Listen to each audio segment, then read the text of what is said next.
Well, good afternoon. Thank you and welcome to our pre-funnel legislative webinar for the Iowa Association of School Boards, Getting an Advocacy Boost. My name is Phil Jennery. I'm the Government Relations Director with the Iowa Association of School Boards. And I will be helping facilitate today's conversation. We appreciate your participation in the webinar. This webinar is also being recorded, and both the recording and the PowerPoint will be available on our website in a day or so. And for the folks that registered, you should have received the PowerPoint a little bit ago, probably about an hour ago. So you can follow along with that. So the format of the webinar is designed to be interactive as well as conversational. We encourage you to ask questions throughout the webinar today. To do so, go ahead and open the question pane, type your questions into the box, and hit the send button. Once I find a good time in the presentation to stop, I will ask your question aloud, and then I will be able to provide an answer for you, or hope to provide an answer for you. There will also be time at the end of the webinar today for additional questions.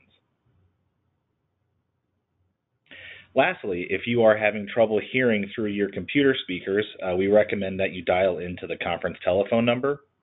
The number is listed in the audio portion of the control panel and is also included in your confirmation email. We have found that for audio quality, dialing in through your telephone is more reliable than listening through the computer itself.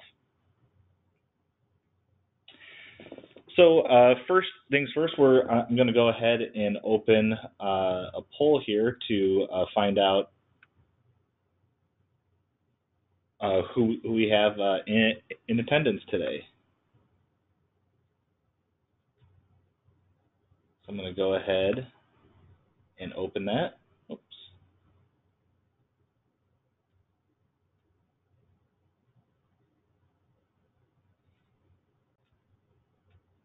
Okay, let me see here. Well, sorry about that. I had clicked to open it and must have double clicked on it and it closed it. So I take that everybody here is either a school board member, superintendent, or AEA chief, a school business official, or school board member. So I take it that all of you are one of those. Okay, move along. So just wanted to kind of go over some of the topics or on the menu. As I like to say, during the lunch hour, you could be having your lunch. So what's on the menu today? So just kind of go over a brief here of just what the funnel week is and what funnel week does in the legislature. Go over a review of the legislative priorities, and then we'll do the legislative update, what issues are going on and what bills are passing here. And what can be done, what you can do to make a difference, and then your advocacy action to help push some of these issues through.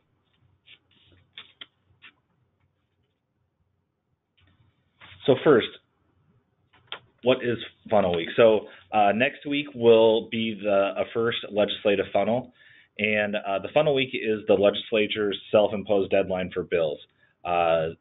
There are many bills that get introduced, and in the legislature's way of helping them focus, they have 2 funnel weeks, and the first one is next week. And so what that does is helps narrow the focus of the legislature. So in order to pass or to make it past the first funnel, a bill must pass out of a committee of its chamber of origin to be considered. So what does that mean? That means that if a bill is introduced in the House, then it has to pass out of a House committee in order for it to move on, and vice versa in the Senate. If it's a bill that is introduced in the Senate, it has to pass out of a Senate committee for it to remain alive. And sort of the only exception to that rule is that appropriations and ways and means bills are funnel proof. Since those deal with money and taxes, those bills don't have to meet any sort of funnel deadline. So when we're talking about some of these bills, if they have been referred to the Appropriations or Ways and Means Committee, they're safe from the funnel. And just to kind of give you a look here, next week, probably what Emily and I will be looking like during funnel week, from pretty much sunup to sundown in the legislature.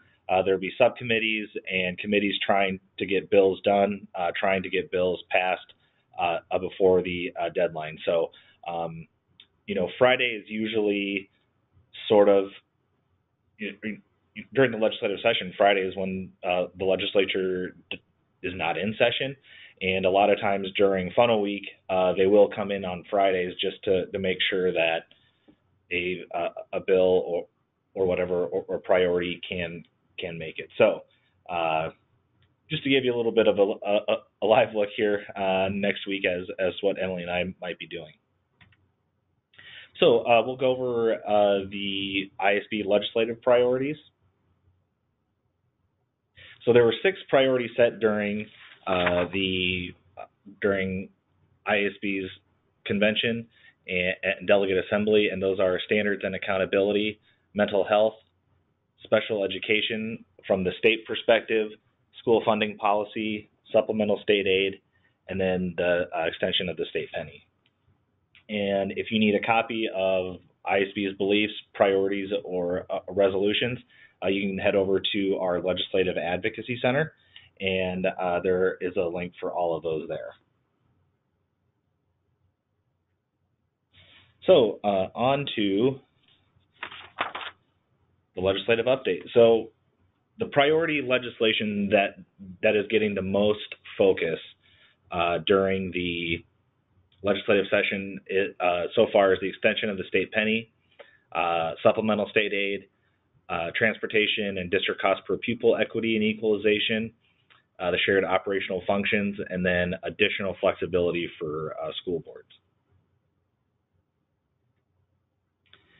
And I'm not sure if, for those of you that are following along in the PowerPoint, I just wanted to point this out here. For the extension of the state penny, House Study Bill 647 is the bill that will do that. And it just came out yesterday afternoon. We were looking forward to that coming out, and we're wondering when that would be coming out. But we have the bill finally came out yesterday, and so that is good news. Also, in the pane there is a handout that I want to point out, and that is the handout that we had put out. If you came to our day on the Hill, you will have already received it, but it just kind of goes over exactly what the bill will do, and I will go ahead and talk about that now.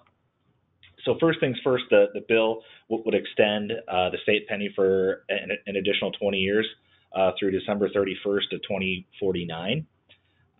And so there are also several things that go along with that, that it puts in several reforms. Many of these issues have been hang-ups in the past with legislators, primarily the use of the state penny on athletic facilities, and also voter engagement, and then additional money to property tax relief. So I kind of want to go over these a little bit step by step here, but what all of these kind of come out to in terms of the use of save dollars on athletic facilities. So it puts in place enhanced public engagement, which would require a public hearing whenever saved revenues will be used for the construction of athletic facilities that are not attached to an attendance center. So what does that mean? Well, that means primarily that it'll be football fields, baseball fields, that type of thing. The public must be notified at least 10 days in advance of the hearing, whether that be in the newspaper, and then voters will have a 14-day window following the public hearing to petition for a special election. Now, what the petition would require is that there would be signatures of at least 100 eligible voters or 30% of the voters in the last regular school election, whichever is greater. So if you have a public hearing, you want to build or do some construction on an athletic facility, you have to have the public hearing. If folks get that, either 100 eligible voters or 30% of folks that voted in the last school election, if they have it higher than that, then the board has the opportunity, that they have the decision that yes, we're still going to move forward with this, and we'll just have a vote, which, by the way, would just be a simple majority to pass and then move on with the project. Or if they get enough signatures, the board can then say, well, what I'll do is, what we'll do is we'll put it on hold and think about it, and maybe try back later. So it does give the board that option. And so going through that, that seems to be enough. Legislators that had hang-ups on this with the use of athletic facilities and voter engagement, this seems to be the remedy for their concerns so far. There were other options out there for the legislature to consider, such as if you're going to spend $1 million, you would have to have a vote, and regardless of a petition, if you're going to spend $1 million with save money, you would have to have a vote, and it would require a 60% supermajority to pass. So one of the things that we had worked with legislators is that that option would not work for school boards. We would not entertain that idea. So we worked with them to come up with this solution. And then going with the additional money for property tax relief, it would institute a 1% per year increase from the current 2.1% allocation. So off the top of the save dollars, 2.1% of that money goes into the Peter Fund, which is the property, the equity tax relief fund. So that is the tax relief mechanism in the state penny. So it would start that in 2019. It would start to increase that from 2.1 to 10% each year, which would then provide more money going for property tax relief. And that was one of the things that legislators had concerns about, was that not enough money is going to property tax relief. There should be more money going to that, and so this was something we'd worked with the legislature to add that, and that seems to again be the remedy to some of their concern over that. And then also the expansion of oversight on new facility construction. This seemed to be again, another concern was that some legislators thought that districts, smaller districts with, that could see in the future, maybe 5, 10, 15 years, that would have a consolidation coming up. So the district thought, well, hey, let's build a new school building. That way the consolidation will come to us and come to our town and not the other. And they seemed to think that this was an everyday occurrence where a new building was built and the consolidation went to the other town. And now here's this new building that sits empty in these towns with the district that has declining enrollment, and that building sits empty. So what did we need to do about that? What do we need to do to address these concerns? And I asked for specific examples, and I never really got a great answer or a specific district in which this happened. But enough legislators, and they're the ones that control whether or not this moves forward. So we needed to come up with a solution for that. And what we worked with is right now districts that have an enrollment of 250 or total enrollment, or 100 high school enrollment or less, have to go to the Department of Education through the School Budget Review Committee before using sales tax revenue for new construction. So they have to get that certificate of need from the School Budget Review Committee. What we did was we increased that to 350 total enrollment, or 140 high school enrollment for districts to go before to get that certificate of need before the School Budget Review Committee. And so under this new threshold, an additional 33 school districts would be required to seek a certificate of need prior to new construction. And I do want to point out that since 2009, only 7 districts have requested a certificate of need, and of which 6 were approved. So since 2009, only 7 districts have come before the SBRC to get that, and 6 of the 7 were approved. So that was something as we looked into that, that seemed to be something that legislators could agree with to move forward. So we got our first question here. If this, talking about House Study Bill 647, the extension of the state penny, if it passes, will procedures kick in July? So like I had said, starting in beginning in 2019 is when that sales tax money would go into effect, where more money would be going to the property tax relief fund. So yes, this, once it is signed into law, it would take effect then.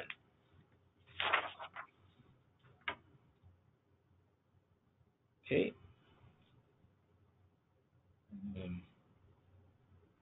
Moving on to supplemental state aid.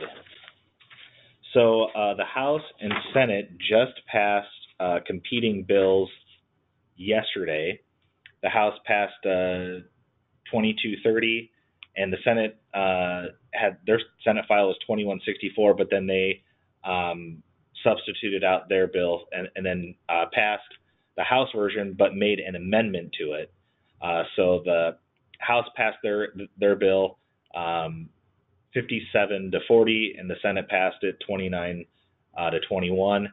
The House version, so there's going to be two competing bills here, all with the same bill number here. So the House passed a 1% increase in supplemental state aid, which is $32 million, and it would raise the per pupil amount by $67, an increase in the district's regular program.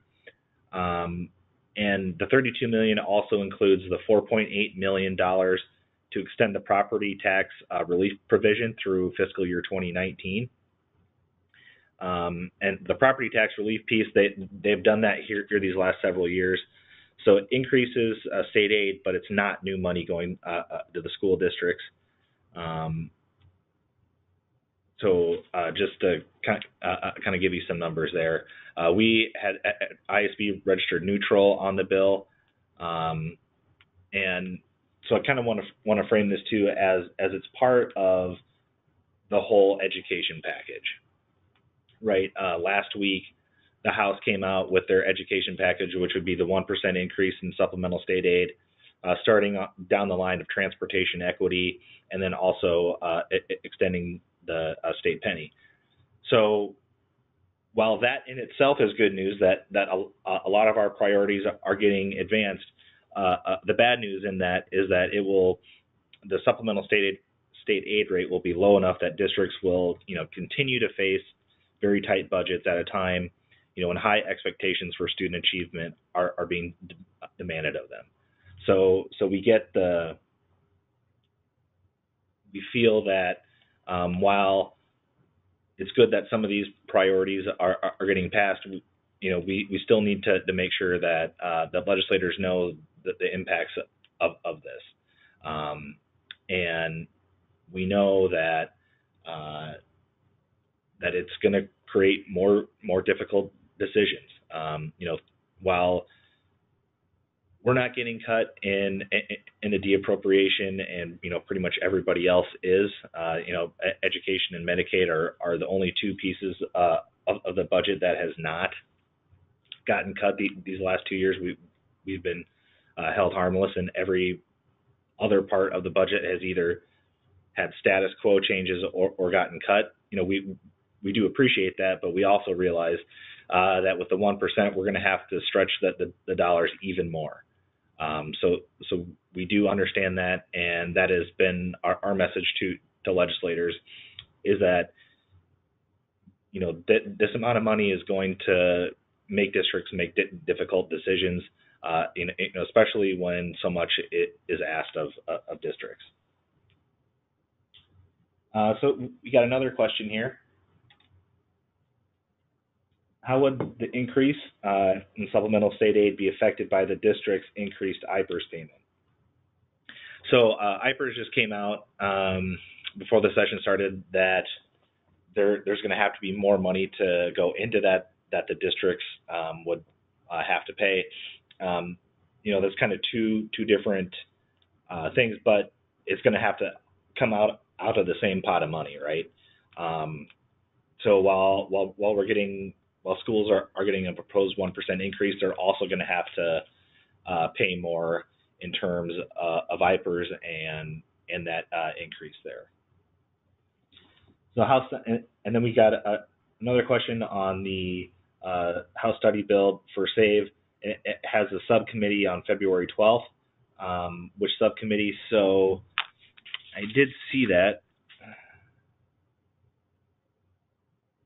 So the subcommittee is on February 12th, Monday morning, and it's the Education Subcommittee. They're going to run the state penny through education first, and then send it to Ways and Means.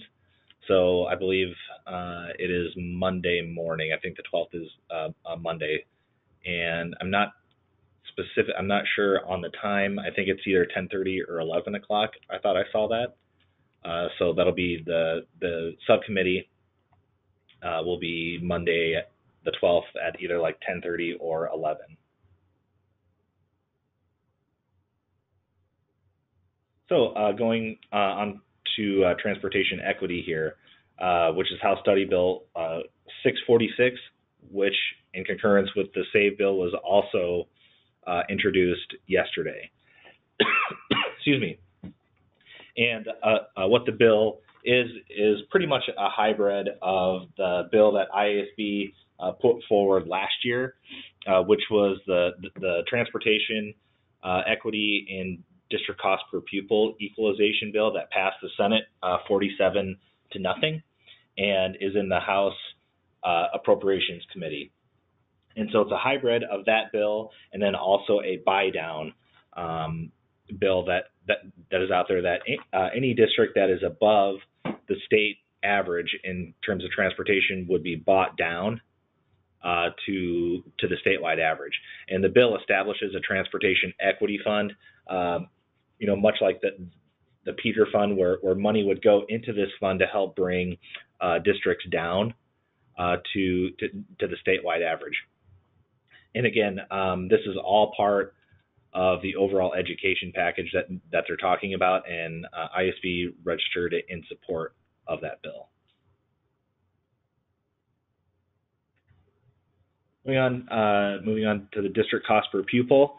This was something that we started hearing about here the last couple of weeks, and like I had said earlier, is that there's two different supplemental state aid bills. There's the House version and then the Senate version. So the Senate version added the district cost per pupil and also added the transportation equity piece, basically kind of IASB's bill. And on the district cost per pupil piece, it would add $5 per student, and then going up to the equalization, it would start that phase-in. So both of those total an additional $14 million for solving the inequities, the transportation and district cost per pupil inequities. And so while the House version just had the supplemental state aid piece. It did not have the equity piece, and that the House bill cost $32 million, and the Senate package with the additional $14 million cost $46 million. Would be money that the state is spending. So the Senate passed that yesterday and sent that back to the House for its consideration, where House members will have to vote on that. And ISB is supportive of that amendment. So it's going to be interesting to see what the House does. Are they going to accept the Senate's change to that or not? And then the House and Senate would then have to come together to iron out those differences. Obviously they would probably have to work with the governor's office as well, because what they pass, the governor still has to approve it. So even though it might pass the legislature, the governor sort of has the final say on that. We got another question here. When I'm talking about transportation is a part of the education package, does that mean that it's part of the 1% for supplemental state aid? No. When I'm talking about the overall education package, what I'm talking about is the legislature comes up with a dollar amount that they're going to spend on education. So for this instance, the Senate wants to spend $46 million on education.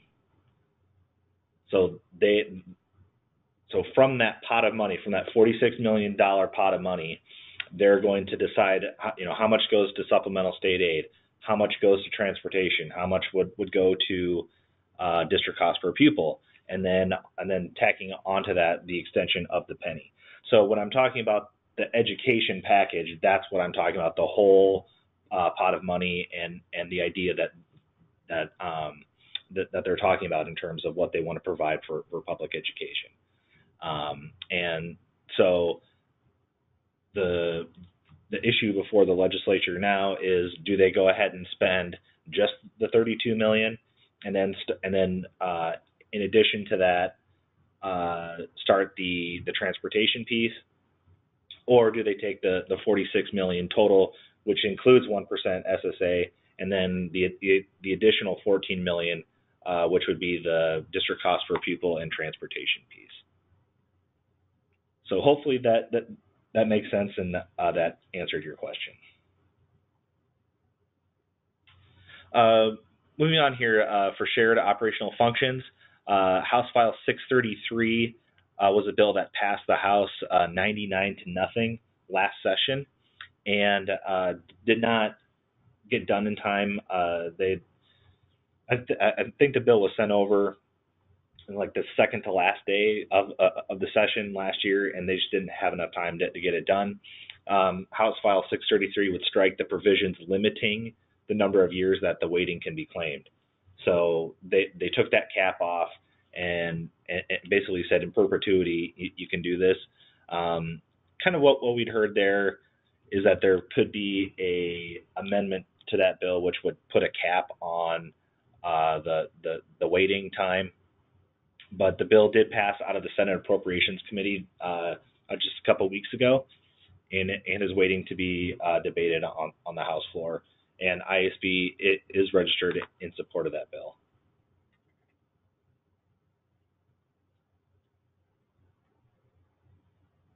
Moving on to flexibility. So the legislature came in last session with the goal of getting more flexibility done. Last year, the legislature passed several flexibility bills, the categorical flexibility, and then they also did the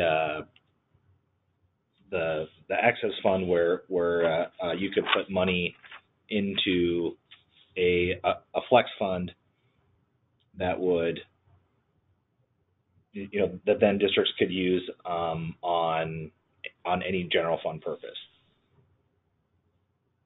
So one of the things that we have heard from legislators and probably many of you too was coming from ISB was, what are some additional ideas that we can give the legislature for more flexibility ideas. And one thing that came up in our legislative resolutions committee meeting was the time that students are limited on buses. And this particular district, the school board member said if we were able to get 10 more minutes on a bus, we would be able to cut 2 bus routes and save nearly $100,000 to our general fund. And at that meeting, we had Senator Amy Sinclair and Representative Walt Rogers. They both chair the House and Senate Education Committees. And so they came back to us and said, how do you want to do this? This is something that we're supportive of and would like to do. So from that, Senate File 2137 came about. And basically what it does, excuse me, is eliminates the time cap that students can be on a bus. But there were some changes to that in that, the district has to have a public hearing on it. That they have to hear from their community members on that. But it gives districts that flexibility.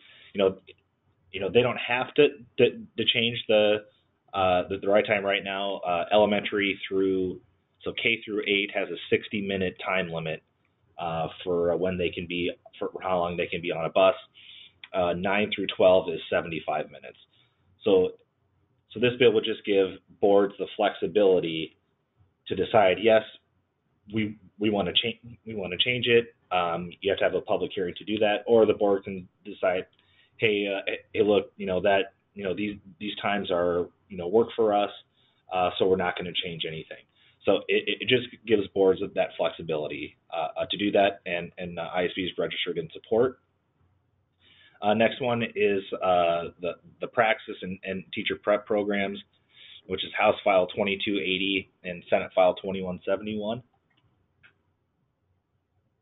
And basically what it does is gets rid of the Praxis waiver.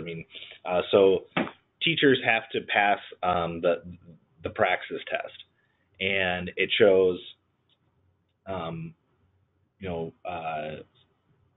basically just tests that you comprehend and have a master of the material and the subject.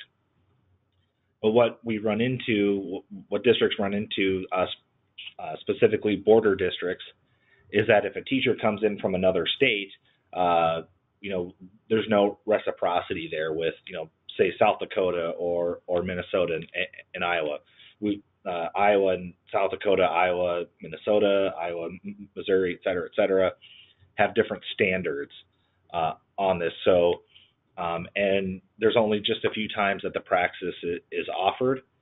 And so what happens is a lot of districts want to hire a teacher from out of state, but they can't because the teacher can't take the Praxis test and they can't get licensed to teach. And so the bill would help teachers and districts in that situation, that you wouldn't have to take that, but within that first year. And so teachers could come in and teach while studying to take the Praxis test. So it just gives districts more flexibility to do that.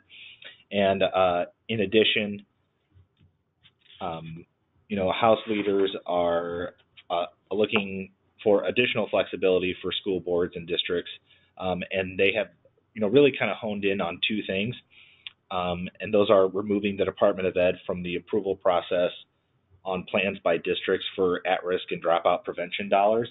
So giving you more flexibility there and removing the Department of Ed from that approval process. And then also directing the Department of Ed to rewrite administrative rules for school finance using the passage of the home rule legislation as the framework. So part of that flexibility that the legislature passed last year was a limited home rule bill. but what districts have run into and what we've heard is that the code and administrative rules are still written kind of in for Dillon's rule. So it doesn't give districts, it still says what districts can do. And as you know, home rules, home rule is sort of the opposite of that. So while we've been given this piece, there's not a lot of flexibility because the code is written in such a way that doesn't give districts really the flexibility that it needs to. So with the home rule law adopted last year, it allows districts the flexibility to make those decisions unless limited by the statute. So House leaders are looking at that, are looking to the Department of Ed to rewrite administrative rules on school finance to give districts more flexibility there. So we got another question here for the transportation and district cost per pupil piece. Do I have any idea of when it will be debated? I would imagine there will be a hearing this week, a subcommittee, since next week is funnel week. They'll want to probably pass that out of the committee quickly because it's obviously a priority for them. But it was just introduced late yesterday afternoon, and I've not received an email with a subcommittee yet for it. But I would imagine either tomorrow or either maybe later today or tomorrow there will be an email for the calling of the subcommittee, or it could have already gone out during the webinar, and I haven't been able to check my email. So more than likely, it's probably sitting in my inbox right now.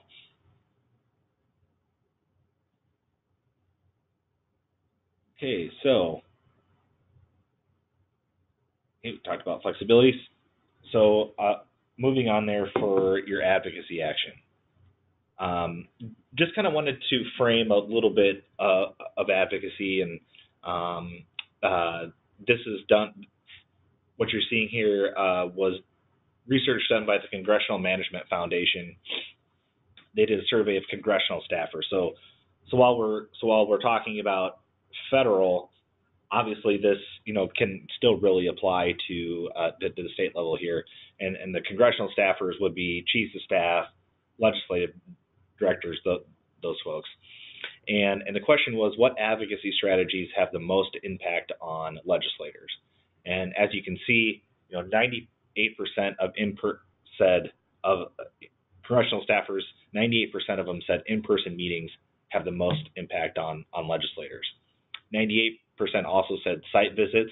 One of the things that you want to do is, visualize a photo opportunity. Sort of what are the big three things that legislators want to have their picture taken with? It's kids, dogs, and seniors. And then probably veterans too, or probably seniors and veterans are kind of 3A and 3B. So they will always, if they get a picture with either one of those, you can guarantee that'll be used in their newsletter. It'll be tweeted out. It will be put on Facebook. And so you also want to think in your site visit, does this help promote a legislative goal for the legislator? A lot of legislators have specific legislative goals that they want. They're really passionate about a certain issue. On education, several legislators are passionate on the transportation piece, or district cost per pupil, or flexibility, or SAVE, whatever the case is.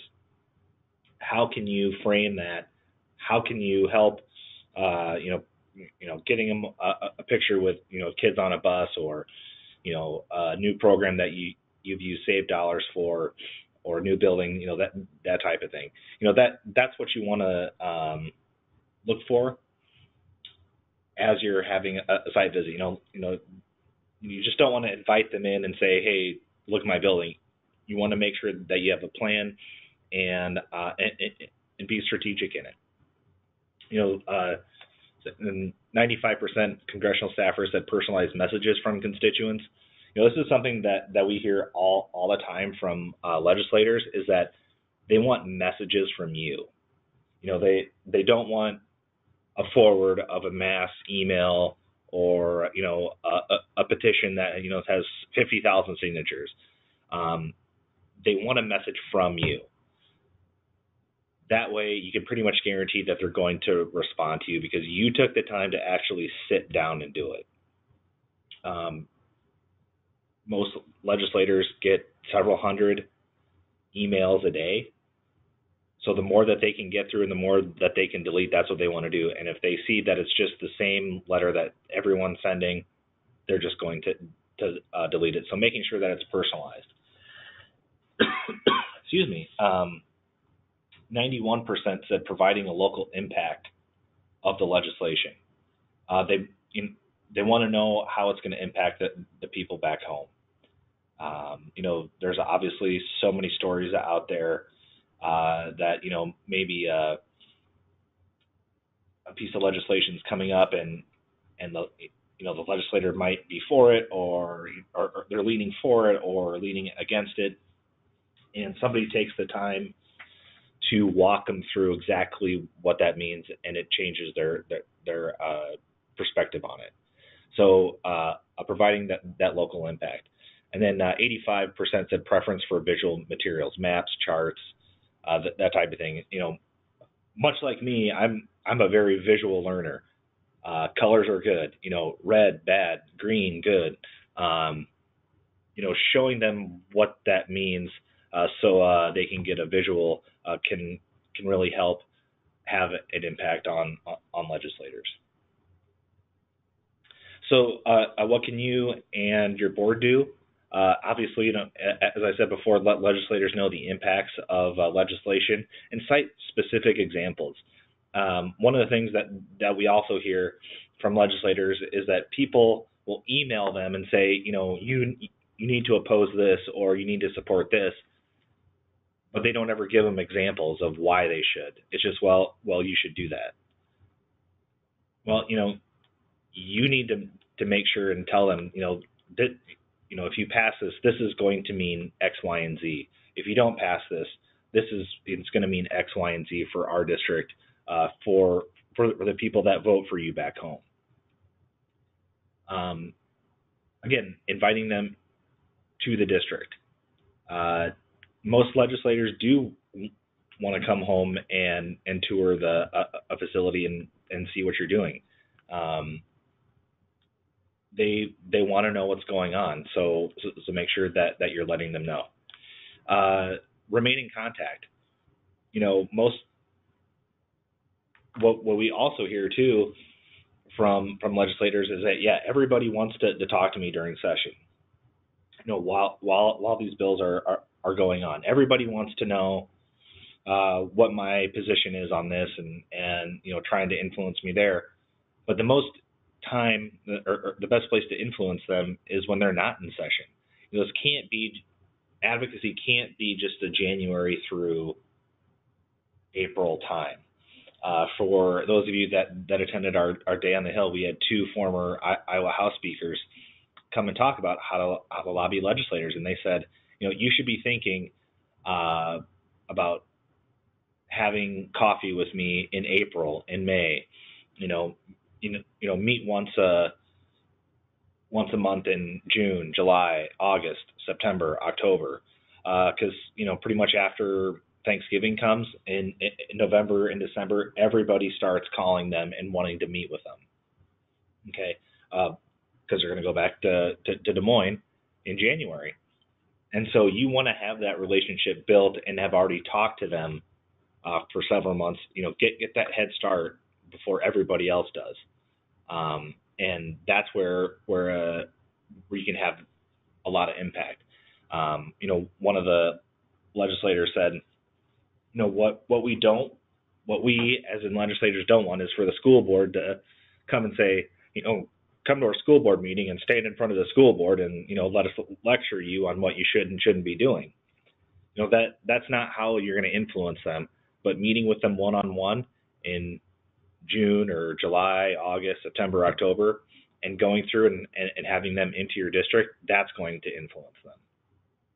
And as the little icon guy's doing, knock on the walls that are going to fall. We have really tremendous opportunity this session with getting the state penny extended, getting transportation and potentially district cost per pupil started where that phase in can start, getting more flexibility, getting operational sharing extended.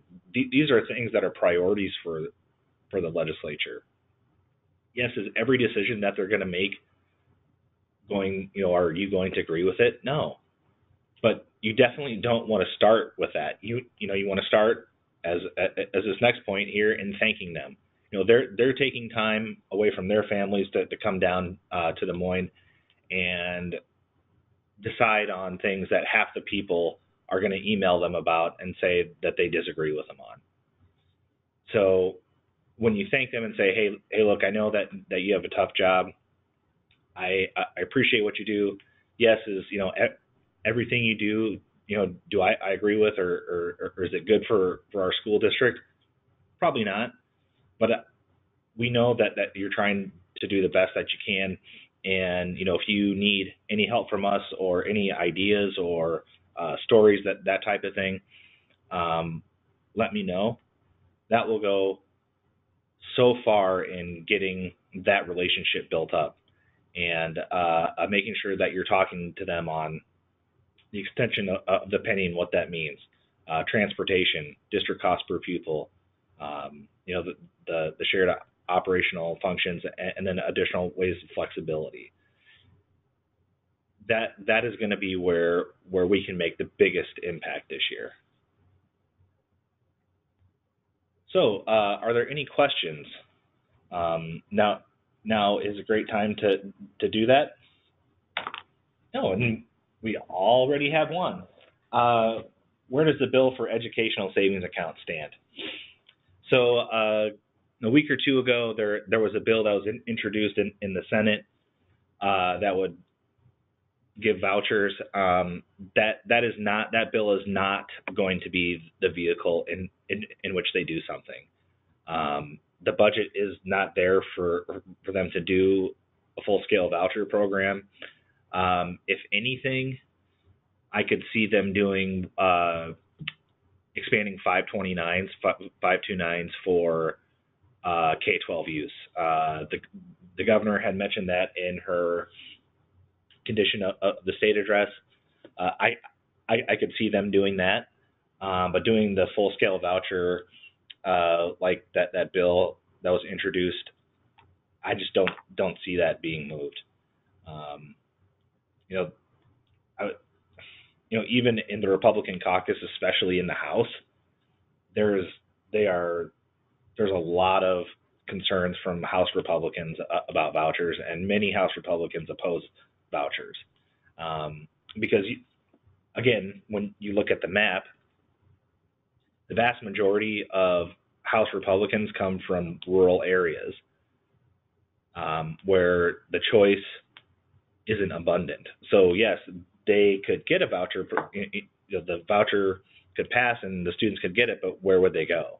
And so they're hearing from their board members and their superintendents about that. And I spoke with several House Republicans that they are not supportive of it. So even in the Republican caucus, there is not consensus on that. So that's why I say that a full-scale voucher program is not going to probably pass this year. Now, if in the following years the budget rebounds and there's a bunch of money, different story. But as it stands today, as of February 8th at 12:49 p.m., that voucher bill is not going to pass. And I would say that if anything, what they would do would be making the 529s accessible for K-12 education. So while you're thinking of more questions, just want to highlight a couple ISB events. So we have our next webinar will be the post-funnel webinars. So what made it, what didn't, and what next.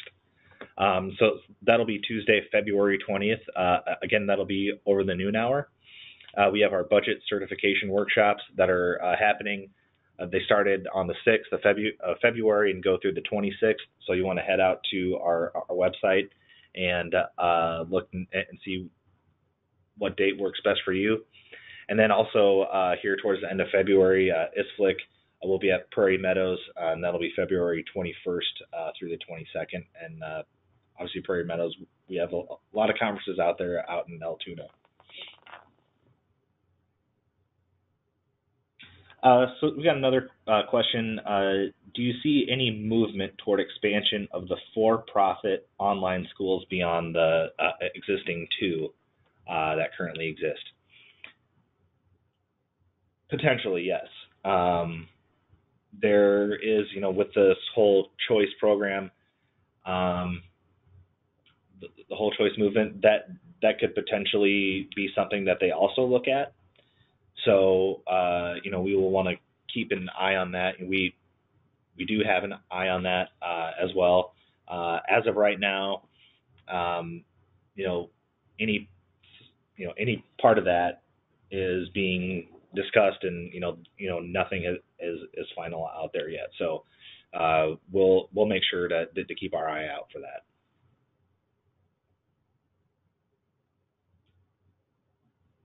So with that, I'll leave here. This is a quote from Thomas Jefferson that I think really encapsulates us here. And he had said that we in America do not have government by the majority. We have government by the majority who participate. And that is so dead on. I mean, I think, Emily and I are up at the Capitol every day. And we see the folks up there talking to their legislators, and we have to think about that as legislators get pulled in 1,000 different directions every day, whether it's people coming to the Capitol talking to them, emails getting sent to them, or when they go home to their forums. So we have to make sure that we're always participating. Like I said, advocacy is not just January through April or whatever. It's January 1st through December 31st. And we have to make sure that we're there and talking to them. So, even if your legislator does not sit on the education committee or a Ways and Means, that type of thing,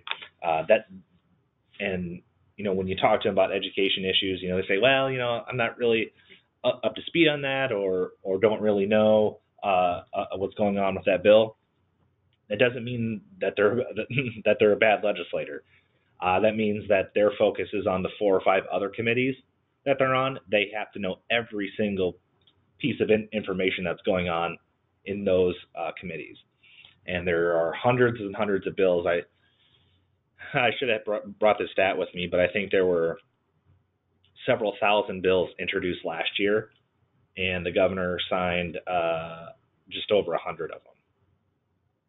So, legislators have to know everything about a broad range of issues, and so if they're not on education committee and they go to the caucus and they're talking about it, they're going to rely heavily on either A, their caucus and the people on the education committee to tell them what to do, or help kind of frame their vote, or they're going to listen in the back of their mind to their school board members and superintendents talking to them and saying, hey, this is what this bill means for us. So that's why we always have to be talking with our legislators. So with that, as I said, the webinar is being recorded, and we'll post that on our website. I do want to remind you that for participating in today's webinar, you will those that participated will receive 5 Better Boardsmanship Award credits. And on behalf of IASB, I want to thank you once again for your participation. And if you need anything from us, please feel free to give me a call or send me an email. And again, thank you for coming, and have a great rest of your day.